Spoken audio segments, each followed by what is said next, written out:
ఇంకా రేవంత్ రెడ్డి గారు భాష గురించి మాట్లాడినారు. ఇవాళ ఆయన బూతులు, అసలు ఆ బూతులు వినడానికే ఒళ్ళు జల్లరిస్తుంది. మీరు చూడండి ఆయన బూతులు. అసలు ఈ రాష్ట్రంలో నిన్నేదో పెద్ద నీతి మంత్రులు లెక్క మాట్లాడుతున్నాను. ఏమని ఇట్లా మాట్లాడొచ్చునా, ఈ రకంగా మాట్లాడితే మంచిదేనా అని చెప్పి నిన్న మాట్లాడుతుండు. అసలు ఈ బూతులకు ఆద్యుడెవరు? నువ్వు కాదా రేవంత్ రెడ్డి గారు? అసలు నువ్వు మాట్లాడినటువంటి బూతులు నిన్న ముఖ్యమంత్రిగా నువ్వు బట్టలు ఇప్పదీసి రోడ్డు మీద కొడతాం అని జర్నలిస్టులను పట్టుకొని మాట్లాడుతావు, సంస్కారహీనంగా మాట్లాడుతావు. అసలు గతంలో రేవంత్ రెడ్డి గారు మాట్లాడిన భాష ఒక్కసారి చూసినాక నేను మాట్లాడతా. అది ఆంజయ్ బాబు షార్ట్గా పెట్టు.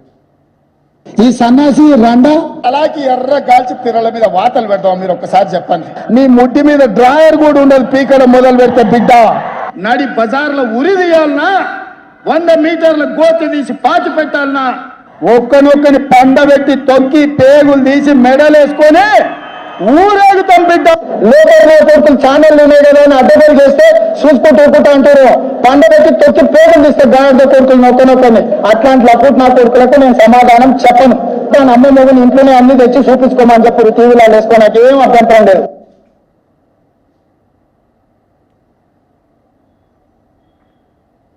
నెత్తి మీద కాలు పెట్టి తొక్కకపోతే గుండు కొట్టించుకుంటే నా కొడుకల్లారా రండి. అట్లనే తెలంగాణ ప్రజలు అడవి పందుల అయ్యో అరే సన్నాసుడు కార్యకర్తలు వాళ్ళు పట్టుకొని యాప చెట్టు కట్టేసి లాగుల కొండలించి కొడతారని చెప్పి బోర్ల పక్కన పండబెట్టి తొక్కుతాం. వేముల వీరేశాన్ని నల్గొండ క్లాక్ టవర్ దగ్గర బట్టలు పడేసి పిర్రలు వాళ్ళ దగ్గర కొడితే ఎట్లా జవాబు చెప్పాలి? గట్లనే చెప్తాను. మూసిగేసుకొని వస్తే మూసుకు ఊడదికి బట్టలు గుడ్డలు కూడా తీసి కొట్టాలని చెప్తున్నాను.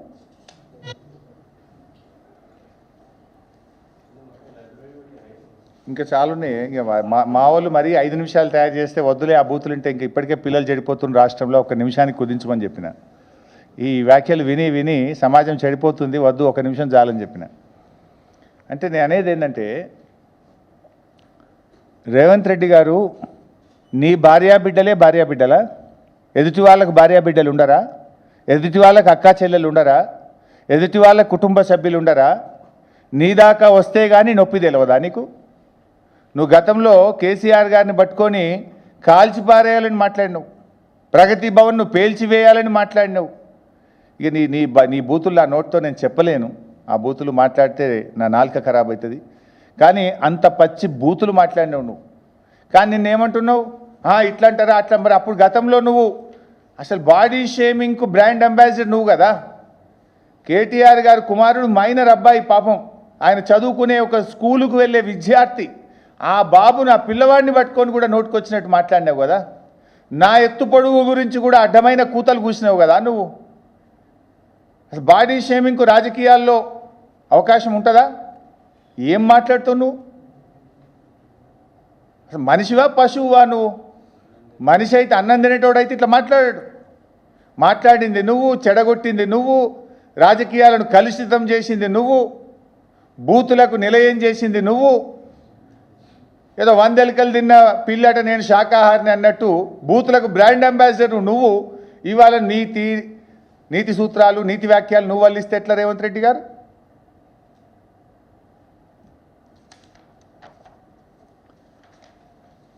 ఇకపోతే నిన్న రేవంత్ రెడ్డి గారు ఆయన మాట్లాడిన స్పీచు, ఆయన మాట్లాడినటువంటి విషయాలు అన్నీ కూడా అబద్ధాలు, అర్థసత్యాలు, అంతా వక్రీకరణ.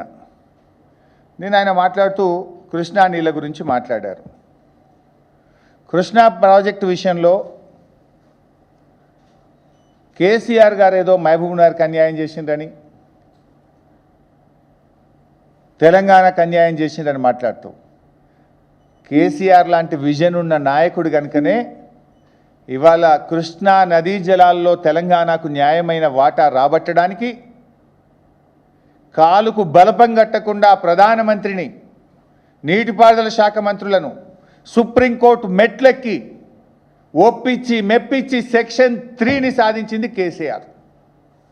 ఇలా సెక్షన్ 3 వచ్చింది కనుకనే 70% కృష్ణా నదిలో తెలంగాణ వాటా రావడానికి ఇవాళ మార్గాన్ని సుగమం చేసిందే కేసీఆర్. సెక్షన్ 3 రాకపోతే ఆనాడు నీ కాంగ్రెస్ పార్టీ రాష్ట్ర విభజన చట్టంలో పెట్టిన దాని ప్రకారంగా చేస్తే ఉన్న 811 వంచుకోవాల్సి వస్తుండే. అప్పుడు మనకు న్యాయం జరిగే ప్రశ్నే లేదు. కానీ కేసీఆర్ గారు రాష్ట్రం ఏర్పడ్డ నెల రోజుల్లోనే స్వయంగా ఢిల్లీకి వెళ్ళి మాకు ట్రిబ్యునల్ కాన్స్టిట్యూట్ చేయండి, నదీ పరివాహక ప్రాంతం ఆధారంగా కృష్ణా నదీ జలాలను పునః పంపిణీ చేయాలి, 2 రాష్ట్రాల మధ్య పరివాహక ప్రాంతం ఆధారంగా పంచాలనే పోరాటాన్ని రాష్ట్రం ఏర్పడ్డ మొదటి నెలలో ప్రారంభించింది కేసీఆర్. దాన్ని సాధించింది కేసీఆర్. ఈ చిల్లర ముఖ్యమంత్రి ఏం మాట్లాడుతుండు? ఏదో శాశ్వతంగా కృష్ణా నదీ జలాల్లో అగ్రిమెంట్ చేసుకున్నారు, కేసీఆర్ హరీష్ రావు సంతకం పెట్టి వచ్చిండు అని చిల్లర మాటలు అసెంబ్లీలో మాట్లాడతాడు. అంటే ఒక అబద్ధాలకు హద్దు పద్దు కూడా ఉంటుంది. నిన్న శాశ్వతంగా మేము అగ్రిమెంట్ చేసినామని చెప్తాడు, కేసీఆర్ హరీష్ రావే సంతకం పెట్టిండని చెప్తాడు. అది ఎంత పచ్చి అబద్ధం అంటే అసలు దానికి కారణమేంది, ఆ అగ్రిమెంట్కు బేసిస్ ఏంది? నేను నోటి మాట చెప్పాను, కాగితాల మీద చూపించి మాట్లాడతాను. ఇది 26 జూన్ 2015 అంటే రాష్ట్రం ఏర్పడ్డాక మనం 2 జూన్కి ఏర్పడ్డాం. 24 రోజుల తర్వాత రాష్ట్రం ఏర్పడ్డ 24 రోజుల తర్వాత ఇది ministry of water resource Delhi. ఇందులో మరి రాష్ట్రం ఏర్పడ్డది జూన్లో, వర్షాలు పడుతున్నాయి, మొదటి క్రాప్ ఇయర్ స్టార్ట్ అయింది. మరి ఆ నీళ్ళని ఎట్లా వాడుకోవాలి 2 రాష్ట్రాలు, దాని ప్రాతిపదిక ఏంటి అని ఢిల్లీలో మీటింగ్ జరిగింది. ఆ మీటింగ్కి వెళ్ళింది, సంతకాలు కూడా ఉన్నాయి, చూపిస్తా, అది కూడా చెప్తా. ఆ మీటింగ్కి వెళ్ళింది మన రాష్ట్రం తరఫున ఎస్కే జోషి గారు, ఆంధ్రప్రదేశ్ నుంచి ఆదిత్యనాథ్ దాస్. ఇవి 2 సంతకాలు ఉన్నాయి ఇక్కడ. ఈయన ఏమంటాడు, హరీష్ రావు సంతకం పెట్టిండు, కేసీఆర్ గారు పెట్టిండ్రు అంటాడు. నువ్వు పెట్టుకున్న అడ్వైజర్ తెలంగాణకు అన్యాయం చేసి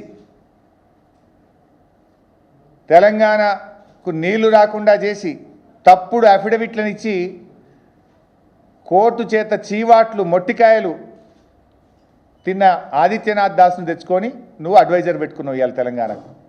తెలంగాణ నోరు కొట్టినోడు, తెలంగాణ నీళ్లు కొట్టినోడు. చివరికి తెలంగాణ ఆనాడు కేసీఆర్ గారి ప్రభుత్వం గ్రీన్ ట్రిబ్యునల్లో, సుప్రీంకోర్టులో, హైకోర్టులో మనం దాన్ని ఎక్స్పోజ్ చేస్తే కోర్టు ఆయనకు స్టిచెస్ పాస్ చేసింది, పెనాల్టీ వేసింది. ఏది తెలంగాణ పట్ల ఆయన చెప్పే తప్పుడు విషయాలకు, ప్రాజెక్టులు ఆపకపోతే, అక్రమ ప్రాజెక్టులు నిర్మిస్తుంటే ఆదిత్యనాథ్ దాస్కు పెనాల్టీ వేసింది. అటువంటి తెలంగాణ ద్రోహిని తెచ్చుకొని ఇక ఈ దేశంలో ఎవరు దొరకనట్టు ఆయనని ఇలా రాష్ట్ర ప్రభుత్వం తెలంగాణకు సలహాదారు పెట్టుకుంటాడు రేవంత్ రెడ్డి. ఇది నీ నీతి. ఇక ఆ రోజు ఆ మీటింగ్లో ఏం రాసినారో చెప్తా. However, as per the agreement, various decisions taken by the erstwhile state of Andhra Pradesh, revised allocations in both the parts of the state came to be 512 TMC in Andhra Pradesh and 299 TMC in Telangana. ఉమ్మడి ఆంధ్రప్రదేశ్లో తెలంగాణ ప్రాంతానికి, ఆంధ్ర ప్రాంతానికి చేసిన కేటాయింపులు, ఆయా తెలంగాణ ఆంధ్ర ప్రాంతాల్లో కట్టిన ప్రాజెక్టుల యొక్క నీటి కేటాయింపులు 599, 512, 299గా ఉన్నది అని మినిట్స్లో ఉంది. అంటే ఇది ఎక్కడి నుంచి వచ్చింది ఫిగరు?